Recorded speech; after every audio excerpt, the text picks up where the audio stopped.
Okay, it's now 11 o'clock. We are ready to start our monthly webinar. I would like to thank all of the participants that are here.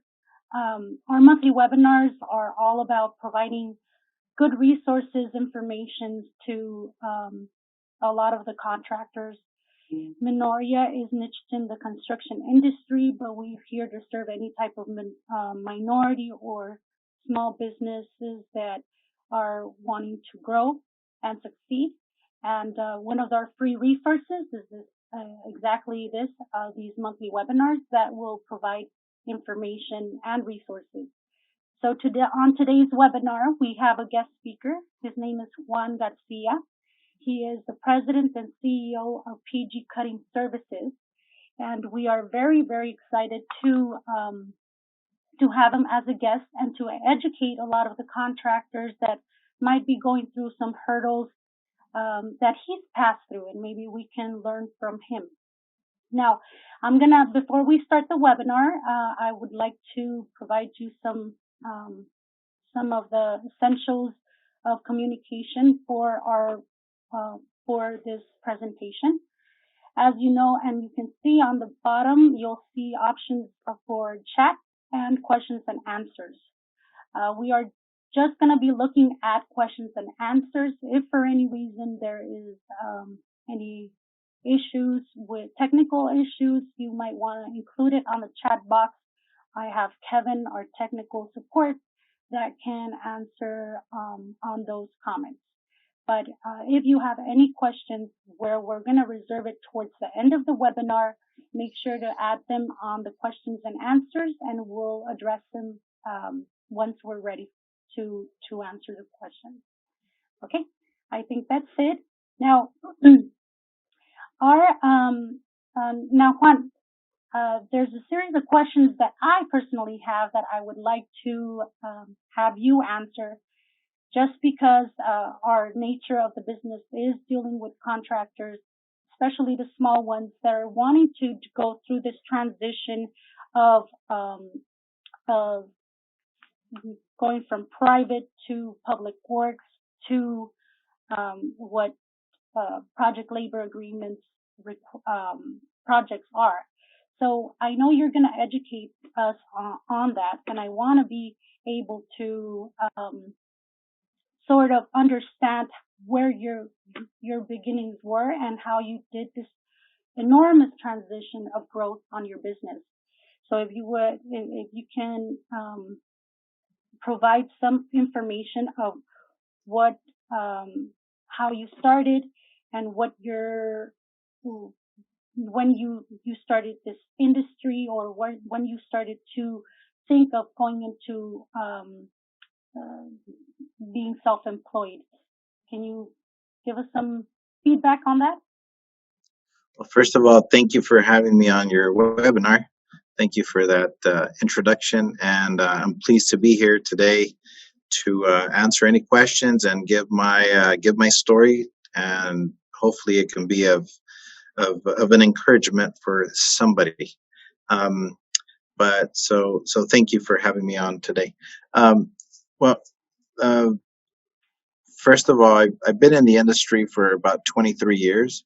I started in the industry working for a diamond blade manufacturer, selling or working in the factory, and then later on becoming outside sales, selling diamond blades and concrete cutting equipment. That's how I got into the industry.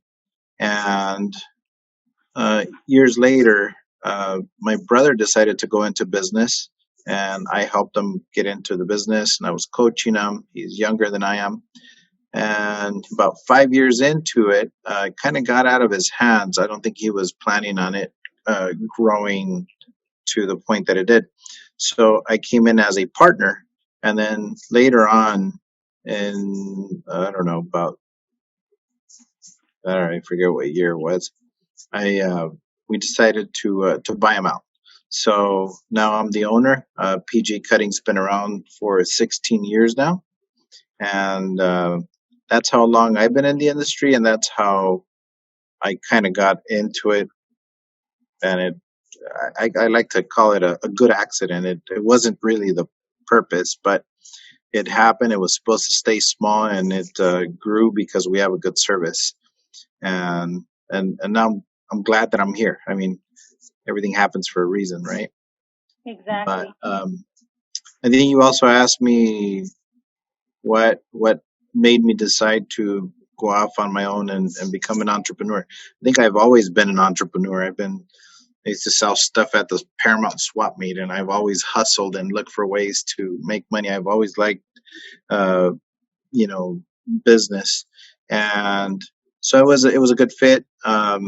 I wanted to do it to have some personal wealth in the future and have a little bit more of a little bit more of a freedom, if you will, with my family eventually after all the hard work. Um, it sounds easy in the beginning, but you end up working a lot more hours than if you were working for somebody else. But in the end, I think it pays off. So, Yeah.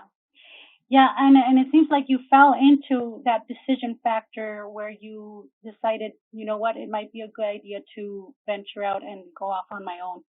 So when if you could say on the first 3 years, do you recall and do you mind sharing what your vision was back when you started the company?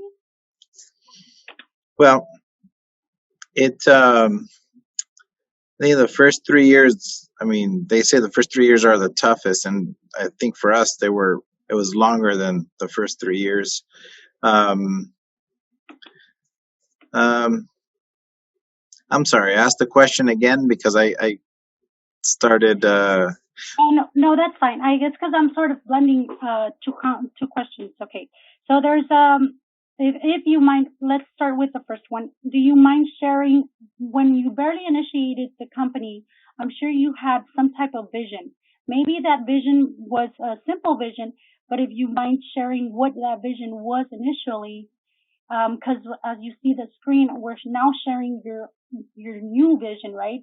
yeah, And I'm sure that vision sort of evolved as your company was growing. yeah. So, what is the initial vision that you The had? initial vision was to stay small and just have some extra money, and the initial vision was to provide quality service. I believe every business revolves around service. Doesn't matter if you're in the restaurant business or in the concrete cutting business like us, or you own a car wash. It's all about service. So the initial vision was to provide a good service through a concrete cutting company where we wouldn't have a problem with repetitive business coming back. So the initial vision wasn't let's go out and make some money and let's get rich and not care about everything else. It was about let's provide quality service so we have the potential to grow and eventually see the profits. Okay, and now I'm looking at your vision, and your vision is pretty specific now, right? Yeah. So, what do you think has improved out of the initial vision to this one? This is a sort of a random question, but I'm looking at your vision and it says your vision is to grow our company by strategically partnering with distinguished customers so we can continue to improve our sustainability and create local jobs that give good people an opportunity to enhance their quality of life. That's that's an amazing vision, and that's very purposeful as well, right? It says, I know your initial vision was to be able to um, help help in regards of service, but now it goes a little further, right? Yeah, it actually goes a lot further. Now we want to grow our people as we grow the business and let them turn a job into a career if they choose to go that direction. So we empower and we try to figure out who's interested in what, and we we work with them. We work with their schedule. We work with their ambitions if they want to pursue it and turn it into a career. I think that's one way of giving back to the community. I myself didn't go to college, and I kind of self-educated myself after high school, working for a couple different good companies and having some mentors in life. So I think I'm trying to do the same thing: is mentor those that want to be mentored and create opportunity where maybe somebody didn't have an opportunity. Um, that's one. So taking care of the people through a good core of set of values is really important because I think everything starts from the top down. So Right. if you conduct yourself professional and you lead by example, then it's really easy to say these are the expectations. And then when you get results, then you can then you have a team. So Right. it just makes it a lot easier. So that's Yeah. one, taking care of the people and giving them an opportunity, but also making a name that represents quality and that represents a good company has been really important for us too in the industry with some of these larger companies or entities. Yeah. And in reality, that vision, that initial vision, you're pretty much with this new vision, you're giving the nuts and bolts of how you're doing that initial vision, right? The service comes from within, with the health of your inner circle of team that executes that service.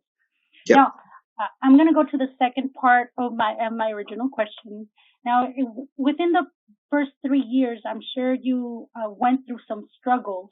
If you recall, what were some of the struggles that you went through as an entrepreneur and a contractor, since construction is a very particular niche? I would say the biggest struggle was cash flow. Um, and it wasn't because of a lack of work or a lack of profit. It was because we had the demand to continue to grow. So where do you get the resources to continue to buy more trucks and more equipment and hire more people? And at some point you have to take those leaps of faith and you're not really ready, but in business I feel like you have to grow because if you become stagnant, eventually you die. Um, so it as a small business, it was hard to get lines of credit, or it was really easy to get truck financing because they always have the truck as collateral. Equipment somewhat easy, cash was very difficult. So I mean that was our biggest struggle, and not just for 3 years. I would say 5, 6, 7 years, because we have a good service, we continue to have demand, we continue to grow. And I mean, we don't come from a family of money, or we didn't have any investors or anything of that. We started from scratch 100%. So that was probably the biggest struggle. That, and not having a proper business plan and not having the right coaching. So we had to figure things out on our own 100%. So nobody on the team had an MBA.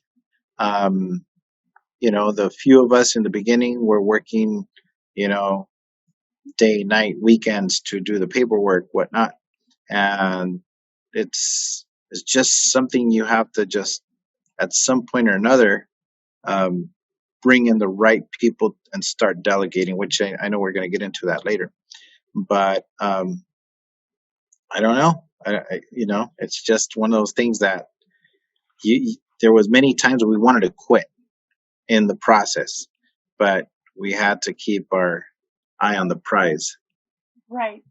Yeah, and it's good that you mentioned that, because there's so many contractors that might feel in that same situation. Some might even feel that way right now due to the struggles that we're going through due to COVID. But what I've seen in the past, that some of the construction owner syndromes is having a hard time delegating and building that trust, training that team to pretty much execute the projects where they can pull out and really work on what you were talking about, right? Establishing a business plan, making sure you identify good relationships, identifying proper training. If maybe the team within doesn't have, you don't have the trained personnel, right? So, well, you mentioned that you did find yourself going through that same struggle, but how did you overcome it? Well, you asked me, or you gave me a lot of information there, but um, it goes back to I believe that you have to empower your people. If you're going to get detachment anxiety every time you need to delegate, then you're going to struggle. Um, you need to have processes and procedures for every part of your business, and you have to properly train, and you have to correct with positive reinforcement, so people don't get discouraged. But um, you, you you have to understand that not everybody's going to work the same, and not everybody thinks like you. The way I look at it is, if they all thought like you, they would all be business owners, right? So you have to accept that there's going to be training involved. You have to accept that there's going to be mistakes. You still have to monitor it. So you can't hand over the keys 100%. You can delegate, but you still have to play the role, or have a manager or team of managers that you trust that can supervise, because you can't be in everything all the time. Otherwise, you never get time to go develop the business. So I guess you have to do it slowly. You have to hire the right person one at a time.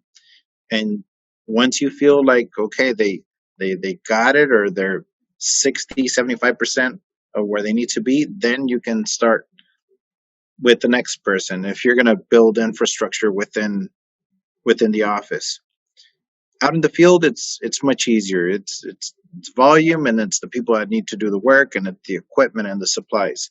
In the office, I think you have to be more careful with how you select, you know, the people. And again, if you have five different positions because one day you decide you're going to build a management team, you can't go out there and hire all five at the same time and expect to have time to train them to do business your style.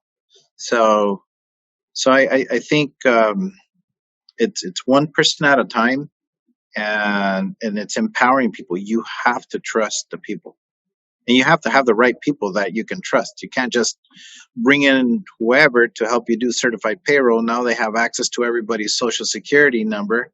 Uh, it has to be the right person, and Right. so And that's a very challenging aspect in any type of business owning, or in any industry as business owners, right? Because at what point do you really consider to really, for that person to be really trustworthy and engaged and pretty much um, uh, in on the business, where they have the complete confidence that this business is going to grow and you're going to grow with them.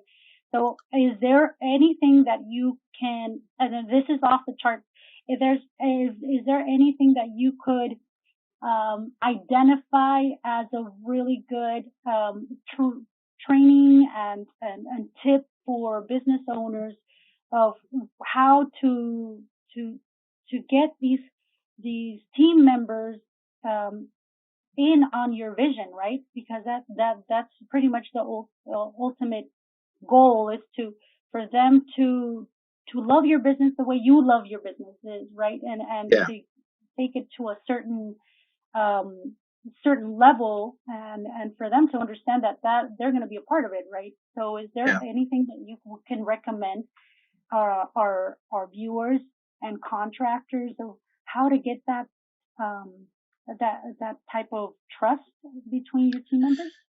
Well, I think you should always, doesn't matter if you, even if you find the right person and you say, okay, I can trust you with this, you still have to have checks and balances, right? You still have to have, whether it's a second set of eyes, or it's yourself that reviews, for many reasons. Might not even be a situation where things are done intentional. They're just mistakes, but you take advantage of those mistakes teach and make that a better employee. Um, I think that taking care of the employee and compensating fairly and not trying to take advantage of the situation is going to create a good environment. So the you're kind of mitigating that risk factor of, you know, it turning into a bad relationship between the employee and the business, or the employee and the owner. So um, keep that in mind. Cheaper, or the cheapest is not, necessarily the best, because it can come back and bite you some other way. So invest. Um, yeah, I don't know if that kind of answers your question. Yeah, that does. And then to add to it, I know that in order to, sometimes as a small business, it's a little challenging to get the best of the best, because the best of the best realizes they're the best of the best, and they want, what, like you mentioned, a really good compensation, where you might not be able to afford it at the time, but you might be able to sell yourself in regards of where you're going, and maybe that particular talent and person might see your vision and go with it. Another thing is basically making sure that whenever, well, in my trainings and in my experience, I know that if for any reason you don't have the capital to really identify, you identified a good opportunity to onboard a team member, but if you don't have, if you know their value and you really don't have the capital, sometimes having that transparency is a really good thing. Because whenever you're explaining, this is where I'm at, this is where we're going, and this is my budget at this moment, but this is where I can, this is my vision, this is where we're going to be, and this is where we can take all of our team members, right? I know that that's a really good thing as well, because nowadays there's a lot of team members that are wanting to grow with the company.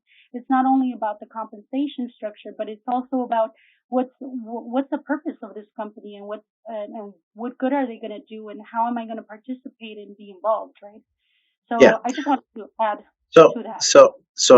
I do have a story about that. You say, because this was me. I used to say I can't afford that person, right? Or I can't afford that position. And then the question is, can you afford not to have it? What is it really costing you to not pay that premium, or not pay that specific? And I will give you a perfect example. We have a lot of equipment and we have a lot of trucks. Things break. They require maintenance, preventative maintenance. We're spending a lot of money taking the stuff to a shop, paying 65, 75 bucks an hour, maybe even more, getting things repaired, having downtime.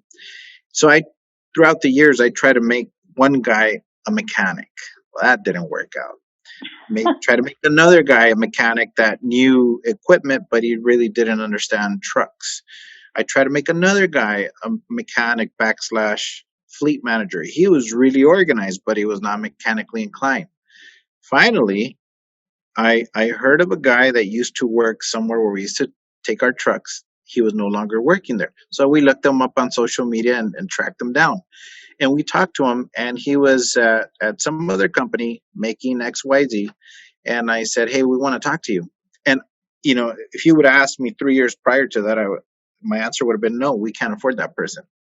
But then when you realize what it really costs you to not have the right people, so I talked to him and I said, how much do you need? He says, well, this is how much I make. I said, oh, I'll give you that plus benefits, because he didn't have benefits, medical benefits, where he was. And he says, well, this and that. We started talking about a truck. A perfect example. I couldn't afford a shop truck for him. I said, hey, just be patient. I promise you I'll get you a truck. Might take me a year or two, but I will.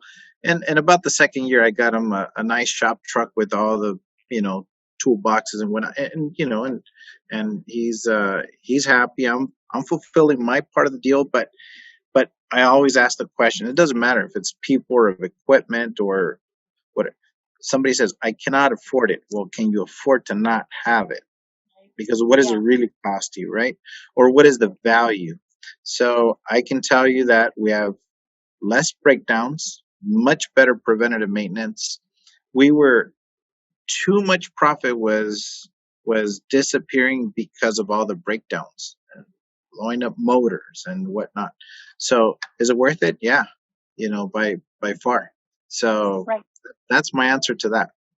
Yeah, and a great answer. It is true, especially when it comes to construction. It's a very niche industry, and if there's true talent that has that experience in that niche, they can save you money in a lot of the projects. So you Well, are, the best dollar made is the one you didn't have to spend. yeah. True, true. Okay, so now let's go to the transition portion, right? I know you were executing a lot of private projects. You had relationships with private companies, but at what point did you feel that growth journey, or at what point during your growth journey did you identify you had this capacity to perform and go to another level that is public works and public work projects? Well, that's another story. So in the beginning, our very very first project was a prevailing wage job as a private contractor, non-union, working for another non-union contractor on a public works job, and we did it, and we were able to afford it because we had a good relationship with the general. So the general was able to give a deposit and promise weekly installments to at least make sure that we made payroll and whatnot. Um, Outside of that customer, that relationship, most of the business for the next, I don't know, we'll say 5, 6 years was private work. But we were finding out that working for that small to medium sized GC on private jobs was had a higher risk than working on public works projects. And I know some people disagree with that, right? But there, in the private side, it was if a customer decided that he couldn't afford it or he just didn't want to pay, now it's like, okay, let's lawyer up, or now get all your documentation and let's negotiate. It was always a situation, not always, but many times a situation where we had to write off money and okay, you go your way, I'll go mine. We would get burned a lot on the private side because what do? You if they're not going to pay you, you have to take them to court. Well, that costs you money too. So to answer your question, we got tired of that. So we considered signing up with the union for two reasons. One, we wanted to get into the realm of much bigger projects. We wanted to get into the public works arena. We wanted to work at LAX. And we knew that all the players, or most of the players, were union, so we're going to have to sign uh, a one-time agreement or join the union. But the other main reason why we wanted to go in that direction is because I felt, now I kind of proved it, that there's a lot more oversight. There's a lot more responsibility. Now, let's say we're working for a large prime. And in fact, let's say that a large prime has a large job at LAX and they have a first tier sub, and we're working for the first tier sub, and they start to get behind. Now we can shake the tree. We can first talk to the first tier sub and say, hey, take care of this before we go take this to another level. I don't think they can afford the embarrassment of us going to the prime, or I don't think the prime can afford the embarrassment of us going to LAX directly. So now releases and stop payment notices and all that stuff is taken a lot more serious because they're much more serious companies. They've been around longer. They I've also noticed that, well, I shouldn't even make this statement. I was going to say that some of these larger companies, at least the ones that we're working for, they care about our success. it seemed like we saw that less on the private side. It's almost like everything was cutthroat, and you really have to chase it if you want it. But that's what drove us. We got tired of getting burned, and we feel like there's a lot more transparency and more resources on the public works sector where we can go to the next level if we're being ignored. And trust me, it's worked. Yeah, yeah. And I agree in that aspect as well, because usually they do require certain expectations from the contractor, because they want responsible and responsive contractors, but it's the same token on the other end, right? If you're dealing with a lot of public entities, you know that you're eventually going to get paid, and there's even public entities that you can align with where they're giving certain preferences to the small contractor, right? So that has a lot of advantage compared to a lot of the private in projects or the private companies that are out there. Although there are private companies that are have that social responsibility where they know they need to help, but we're talking about the big ones, right? The smaller ones, where usually you will get contracts with the smaller private companies, you're going to have to deal with what you're talking about. Yeah. The possibility of them just making any excuse to not pay you, right? Yeah. And again, maybe it was, going in green, we didn't know a lot of this stuff. So maybe part of our business plan would have been, let's vet our customers better in the beginning. When you're in the very beginning, you're hungry. You don't want to say no to anything or anybody. So you go after everything and you don't see all the risk. So I could be wrong. I'm just sharing my experience. I'm sure there's some, and we still have some, probably a handful, maybe, I don't know, 4 or 5 private non-union companies that pay great, and they do care about our success. But just overall, that was the experience. Yeah. Okay, so upon doing this transition to the private and public work type of projects, um, we already talked a little bit about um, what your situation was due to this transition. But now that you were in the public works and dealing with the public entities, did you have certain expectations, and then identify that there's certain realities that you weren't counting on, that you might want to share with us? No, the expectation and the reality, the expectation versus reality is exactly what I told you. Those were my expectations, and they have become the reality, where Okay. now we can, you know, shake the tree if we need to and get a good response, which, in the end, it helps you, you know, turn a profit and have better cash flow. So, my expectations have been met by making that decision to go into the public works. The only thing that maybe I wasn't really expecting, and I knew it could happen, and I probably just didn't put enough thought into it in the beginning, is knowing and understanding that first progress payment, especially on a big job, is that you just have to understand there's going to be more process and procedures depending on who the owner is, depending on what the cutoff is. In our case, we're one of the first ones on the project, so we can start on the first. The billing cutoff might be the 20th. We'll turn it in, but it still takes another, I don't know, 30 60 days to get processed. So we might not see our first payment until 90 days from when we started, but we got used to that now. After that, every month it's every 30 days, because now it's, you're building it up. But most public works projects, you should have enough capital to at least finance the first 3 months, and then as it comes in, you can finance from there. But that's one thing that jumps out at me that people should understand. That's a big difference between public and private. Right. Yeah, not to mention also the competition, because there's a lot of contractors that are afraid of public projects, due to all the paperwork and the requirements and the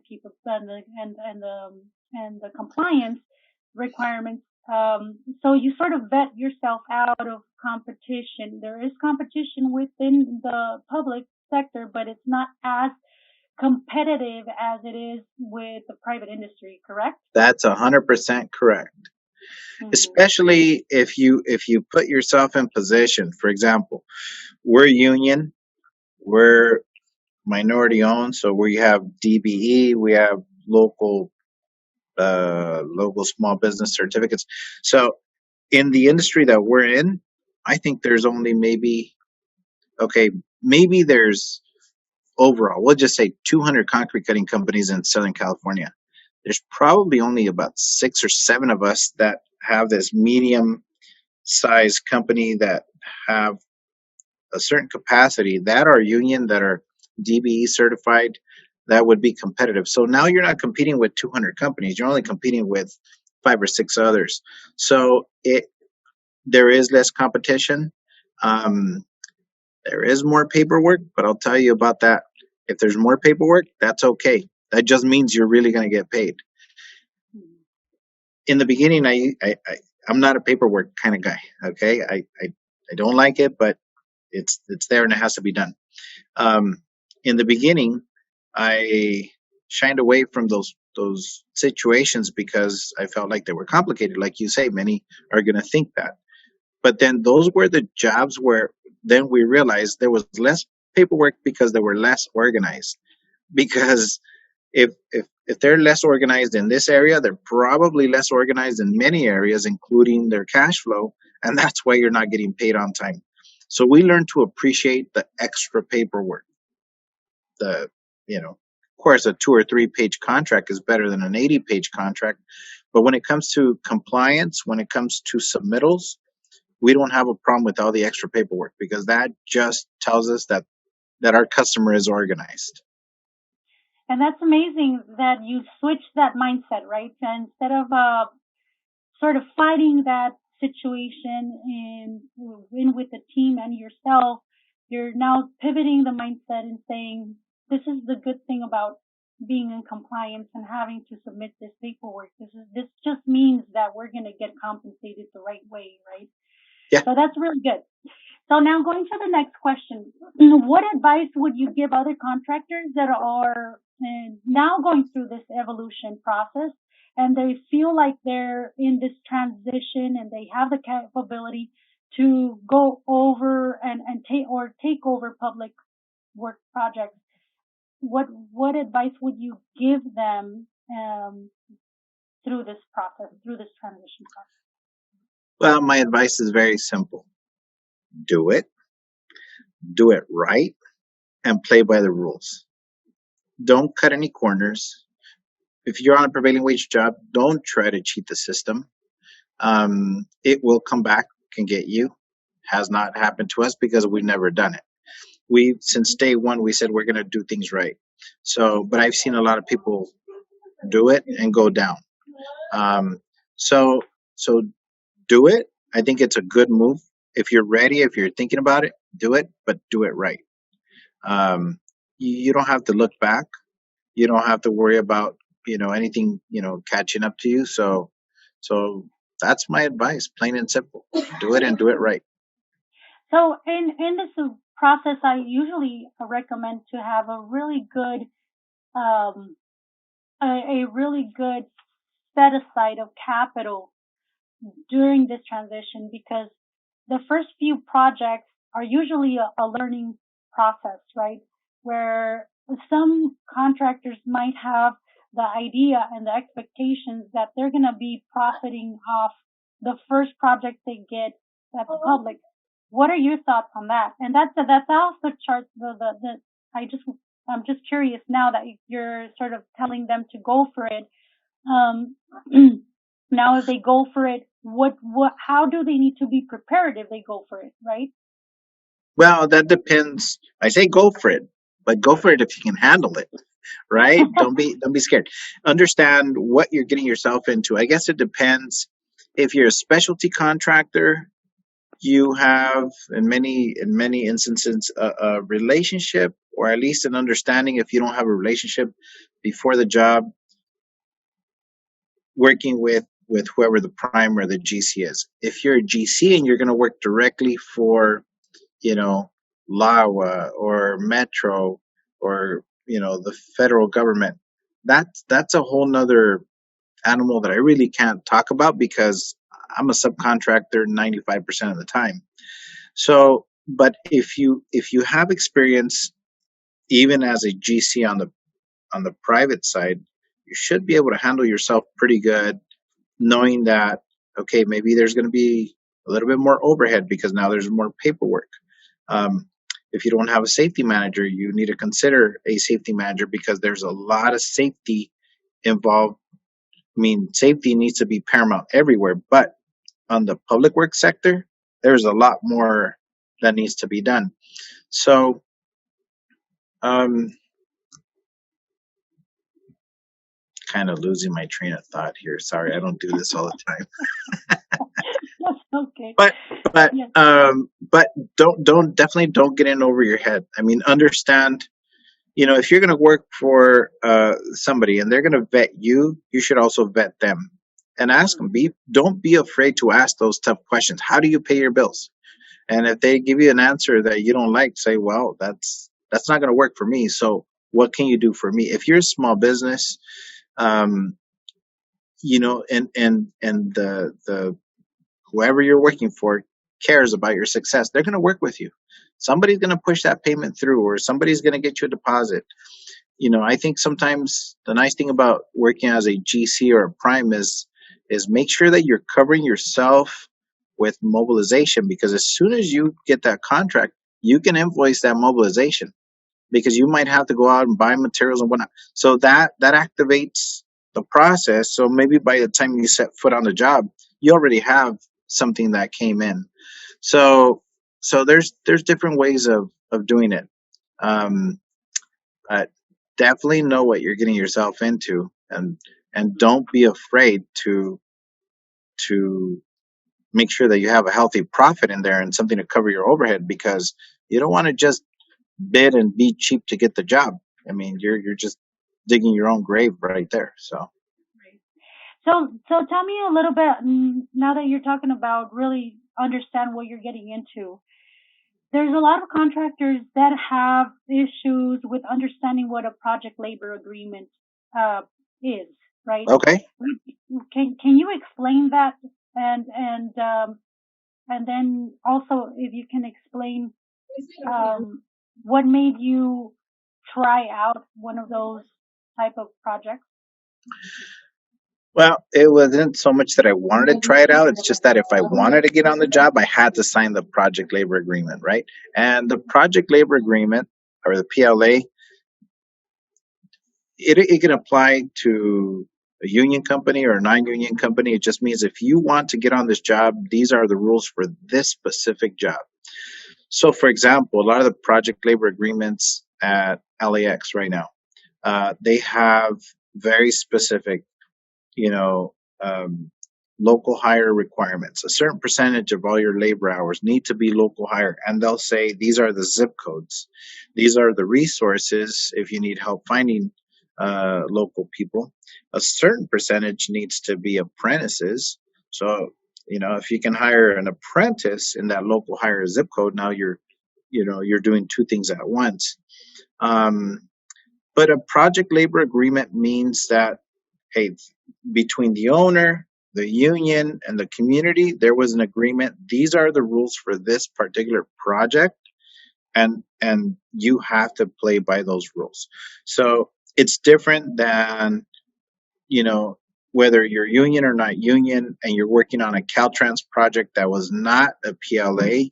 That one just says you have to pay prevailing wages, right? And a certain ratio needs to be apprentices, but it doesn't have all these other requirements. And I just gave you two examples of the requirements of a PLA, but I'm sure there's more, right? Um, you could only use this facility to dump whatever, or this is the approved. I don't know. There's just so many rules.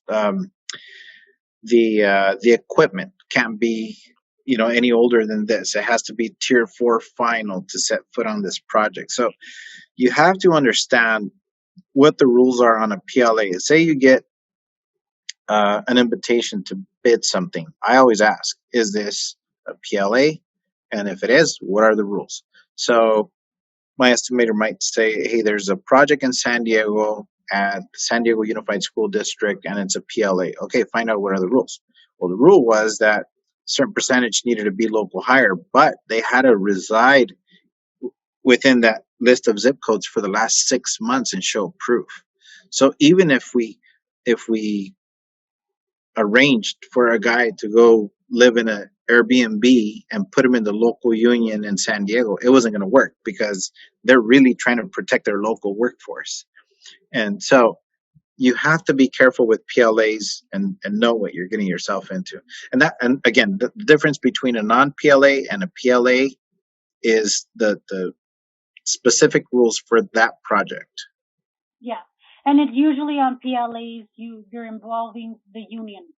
As of non-PLA, then you're just working with compliance requirements, which include prevailing wage, right? Well, not necessarily. If it's if the prime is union, he's supposed to hire union subcontractors. If it's a PLA, it can be a non-union subcontractor, but has to agree to that one-time agreement and play by the union rules.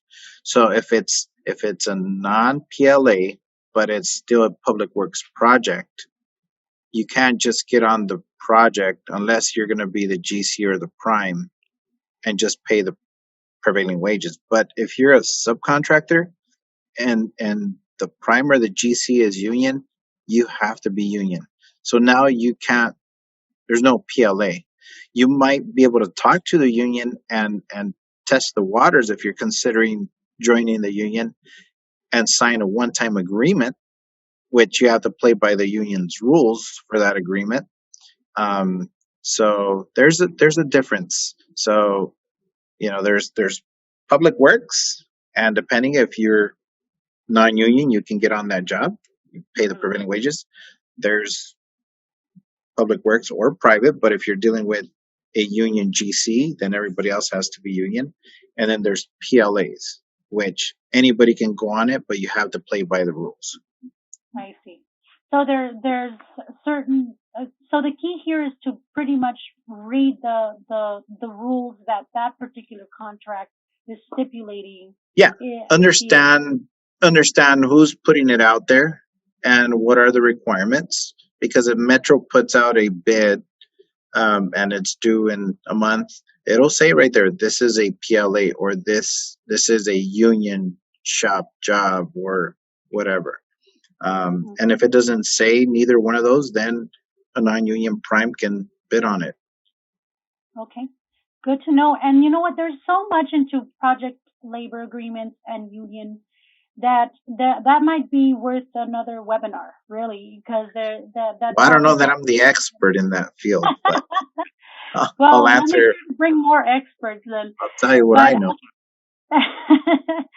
So now that you tried PLAs and you were considering union, there's a lot of questions when it comes to considerations of being union, right? Because one of them is not really understanding and knowing what that really means. When you're going into union, you're pretty much committing, right? It's not a temporary commitment. It's pretty much a permanent commitment that you are now gonna utilize union workers, right? Can you go a little further into that, and then maybe give us some information of what caused you to really consider this? Yeah.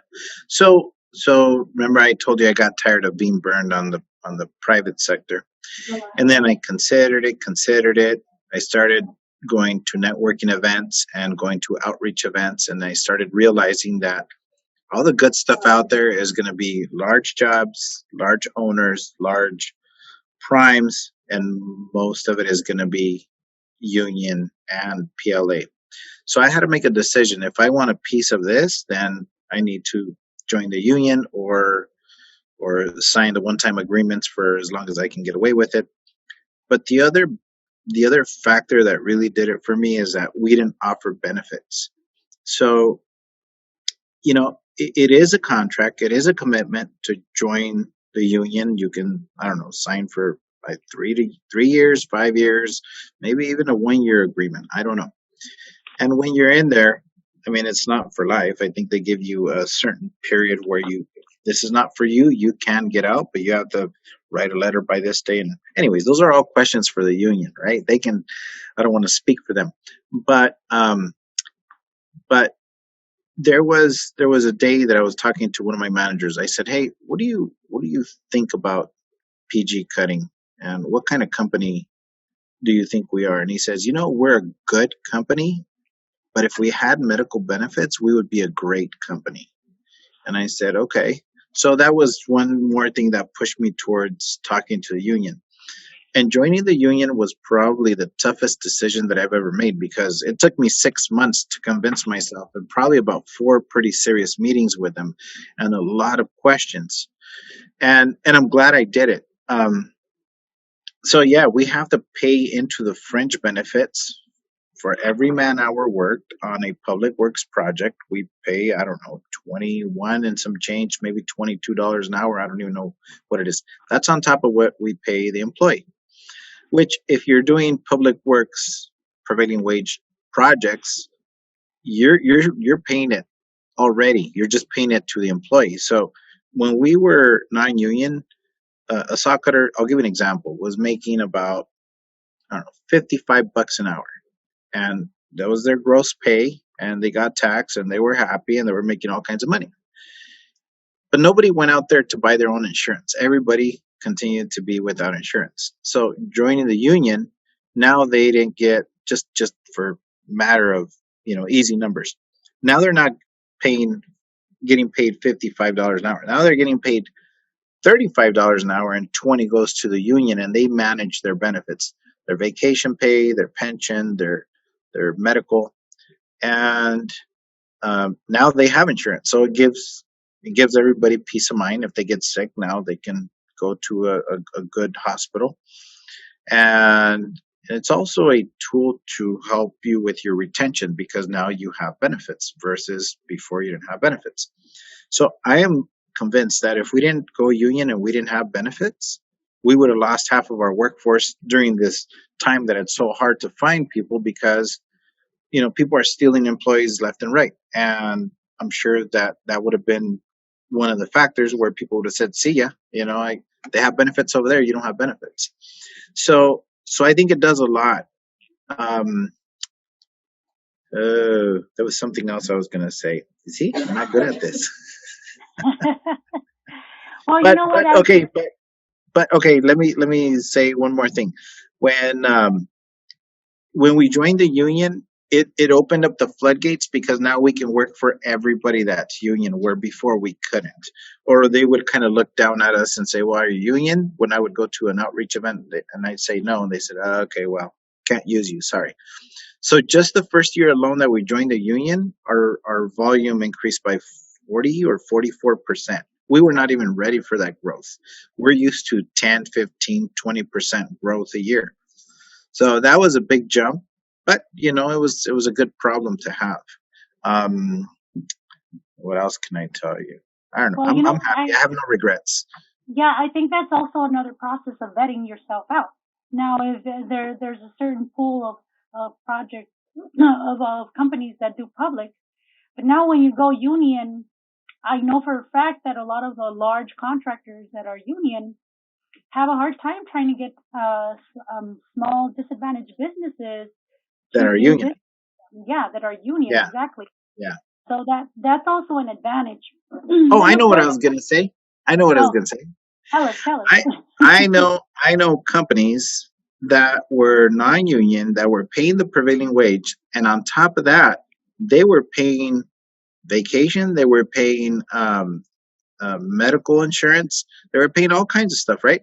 And I but they refused to join the union because they said, "Oh, well, we don't like the union, or we don't want to go union, or whatever." I said, "Well, you would actually save a lot of money, not just on the money that you're paying out, but not having to administrate all that stuff in your office." So, it's I don't know. I If you do the numbers and you look at the value, yes, it is a commitment, but I think the value's there. Yeah, yeah.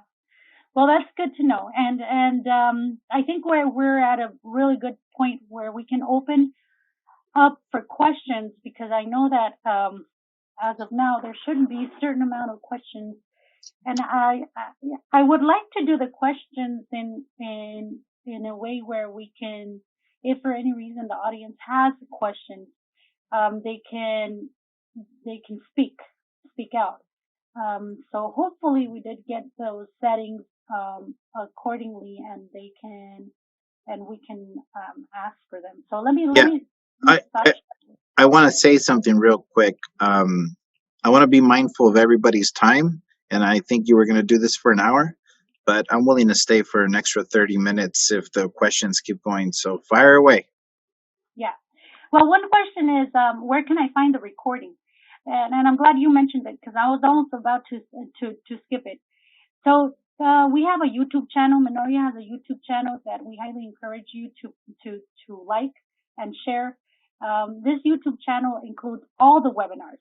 So if for any reason you missed out on 1 month webinar and you thought that that might be a good topic, like for example prevailing wage, last month we considered prevailing wage.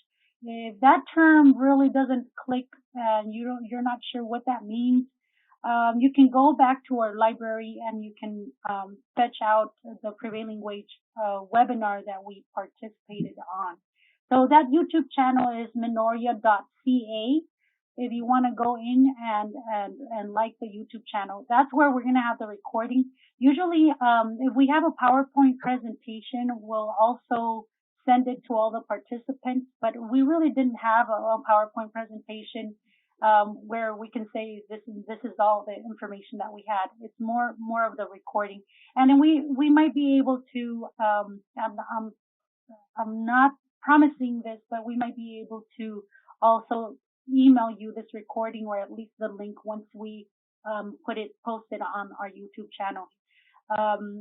You have, if for any reason you have any questions, let us know. We have all this information on the bottom. And if you have any questions for Juan, that might be a little more private, you don't want to share personal information, or you're just a little shy, you can let me know, and I can give you all Juan's information, so you can connect. I know he's very, very accessible. He's been a good friend for years, and he's very knowledgeable on this industry. So I do highly encourage you to at least connect with him and ask out any of the questions that you might have upon hearing this interview, even once you find out about this through our recording. I don't see any other questions, actually. I think that we do have a shy audience. But at the same time, it's a good thing because we are heading out towards our full hour, Juan. So anything? Oh, we have another question. Hold on for 1 second. Let me see. Okay, so it's not No, a well, question. It's a thank yeah. you. Well, you're So welcome. I hope this was helpful, and I think just to kind of close it up, I think you asked if there was any other stories or expenses that I wanted to share, that contractors would benefit from. And I would say keep your eye on the prize. I know it's hard. There was many times where I wanted to quit and I wanted to just go get a normal job again, and then I was always, I don't know, there was enough hope there that I would make it work and make it profitable, um, because my profits were always going back into the business. So I didn't see money until much, much later.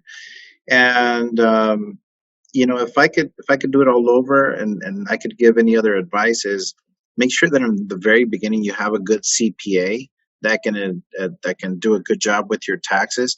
But also maybe by your second year, try to get affiliated with like a financial planner, a wealth management company that does it both for the business and the personal. And they're gonna help you reach your goals if you tell them where you're at, what the value of your business is, and where you want to take it. They will also work with your CPA, work with your attorney, and help take you in that direction. That's one thing that I regret not doing a lot sooner. Um, and uh, I don't know, invest in your people. Yeah. Just take care of your people, but don't take your eye off the prize. That keeps you going. And when you do reach the point where you do reach financial independence, it's really nice to say, hey, you know what, I'm taking off for a week, or I'm taking off for the evening to be at my kids' soccer game or whatever. And you can't always do that working for somebody, unless you're working for a good company like us. I give everybody permission for everything. I think you're trying to sell yourself. Nah, You're trying to hire more and grow. we're good right now. I hope that some of you, if you guys are contractors, that we can that maybe we can do business together. And like Andrea said, reach out to me. Andrea, if you have a slide with my contact info, maybe put it up if you do, and maybe they can snap a picture or reach out to you direct. And yeah, I there's don't. probably I don't.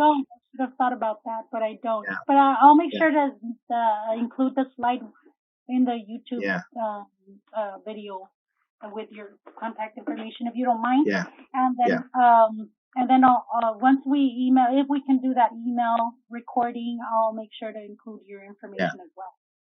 And you Really, we and have no questions, huh? Come on, somebody I ask know something. we have a good audience, and no one's asking.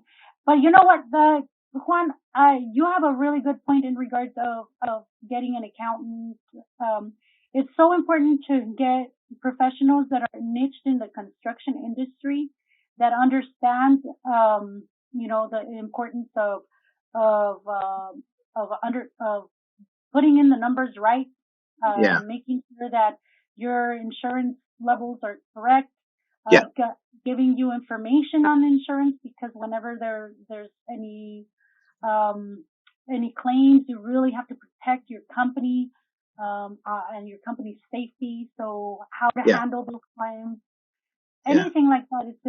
Yep, There's a how to lot of mitigate all the risks. So you stick to what you do, right? As a business owner, you stick to what you're good at and let the professionals do the other part. Again, not having a good attorney or not having the right insurance, could you really afford a lawsuit later on? So, I mean, we could probably go on for 6 more hours on all this stuff, but again, it's just having a good plan. Um, yeah, well, well, thank you very much, Juan, oh, and you're I hope. welcome. And I think there's more means to later on having you on for other topics, right? Sounds But good. I really appreciate your time and sharing all your experiences to learn from you and avoid any potential mistakes and learn, Yeah, get to grow as a yeah. company. So Well, I good luck, appreciate. everybody. Hope Okay, this was thank helpful. you. All right, All bye. right. Thank you, Andrew. Mhm.